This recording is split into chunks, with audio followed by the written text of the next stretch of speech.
Daniel. Chapitre 7. La première année de Beltshazzar, roi du Babylone, Daniel eut un songe et des visions de son esprit, pendant qu'il était sur sa couche.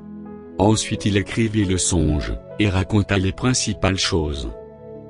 Daniel commença et dit, « Je regardais pendant ma vision nocturne, et voici, les 4 vents des cieux firent irruption sur la grande mer. Et 4 grands animaux sortirent de la mer, différents l'un de l'autre.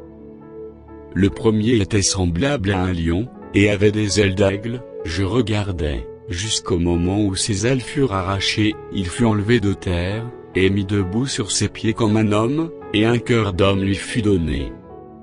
Et voici, un second animal, était semblable à un ours, et se tenait sur un côté, il avait 3 côtes dans la gueule entre les dents, et on lui disait, « Lève-toi, mange beaucoup de chair. » Après cela je regardais, et voici, un autre était semblable à un léopard, et avait sur le dos 4 ailes comme un oiseau. Cet animal avait 4 têtes, et la domination lui fut donnée. Après cela, je regardais pendant mes visions nocturnes, et voici, il y avait un 4e animal, terrible, épouvantable et extraordinairement fort. Il avait de grandes dents de fer, il mangeait, brisait, et il foulait aux pieds ce qui restait. Il était différent de tous les animaux précédents, et il avait 10 cornes. Je considérais les cornes, et voici, une autre petite corne sortit du milieu d'elle, et 3 des premières cornes furent arrachées devant cette corne, et voici, elle avait des yeux comme des yeux d'homme, et une bouche qui parlait avec arrogance. Je regardais, pendant que l'on plaçait des trônes. Et l'Ancien des jours s'assit. Son vêtement était blanc comme la neige, et les cheveux de sa tête étaient comme de la laine pure. Son trône était comme des flammes de feu, et les roues comme un feu ardent. Un fleuve de feu coulait et sortait de devant lui. 1000 milliers le servaient, et 10 000 millions se tenant en sa présence. Les juges s'assirent, et les livres furent ouverts. Je regardais alors, à cause des paroles arrogantes que prononçait la corne, et tandis que je regardais, l'animal fut tué, et son corps fut anéanti, livré au feu pour être brûlé. Les autres animaux furent dépouillés de leur puissance, mais une prolongation de vie leur fut accordée jusqu'à un certain temps. Je regardais pendant mes visions nocturnes, et voici, sur les nœuds des cieux, arriva quelqu'un de semblable à un fils de l'homme. Il s'avança vers l'Ancien des jours, et on le fit approcher de lui. On lui donnait la domination, la gloire et le règne, et tous les peuples, les nations, et les hommes de toute langue le servirent. Sa domination est une domination éternelle qui ne passera point, et son règne ne sera jamais détruit. Moi, Daniel, j'eus l'esprit troublé au-dedans de moi, et les visions de ma tête m'effrayèrent.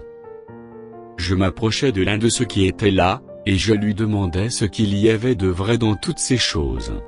Il me le dit, et m'en donna l'explication. Ces 4 grands animaux, ce sont 4 rois qui s'élèveront de la terre. Mais les saints du Très-Haut recevront le royaume, et ils posséderont le royaume éternellement, d'éternité en éternité. Ensuite je désirais savoir la vérité, sur le 4e animal, qui était différent de tous les autres, extrêmement horrible, qui avait des dents de fer et des ongles d'airain, qui mangeait, brisait, et foulait aux pieds ce qui restait. Et sur les 10 cornes qu'il avait à la tête, et sur l'autre qui était sortie devant, laquelle 3 étaient tombées, sur cette corne qui avait des yeux, une bouche parlant avec arrogance, et une plus grande apparence que les autres. Je vis cette corne faire la guerre aux saints, et l'emporter sur eux, jusqu'au moment où l'Ancien des jours vint donner droit aux saints du Très-Haut, et le temps arriva où les saints furent en possession du royaume. Il me parla ainsi, le 4e animal, c'est un 4e royaume, qui existera sur la terre, différent de tous les royaumes, et qui dévorera toute la terre, la foulera et la brisera. Les 10 cornes, ce sont 10 rois qui s'élèveront de ce royaume. Un autre s'élèvera après eux, il sera différent des premiers, et il abaissera 3 rois. Il prononcera des paroles contre le Très-Haut, il opprimera les saints du Très-Haut, et il espérera changer les temps et la loi, et les saints seront livrés entre ses mains pendant un temps, des temps, et la moitié d'un temps. Puis viendra le jugement, et on lui ôtera sa domination, qui sera détruite et anéantie pour jamais. Le règne, la domination, et la grandeur de tous les royaumes qui sont sous les cieux, seront donnés au peuple des saints du Très-Haut. Son règne est un règne éternel et tous les dominateurs le serviront et lui obéiront. Ici finirent les paroles. Moi, Daniel, je fus extrêmement troublé par mes pensées, je changeai de couleur, et je conservai ces paroles dans mon cœur.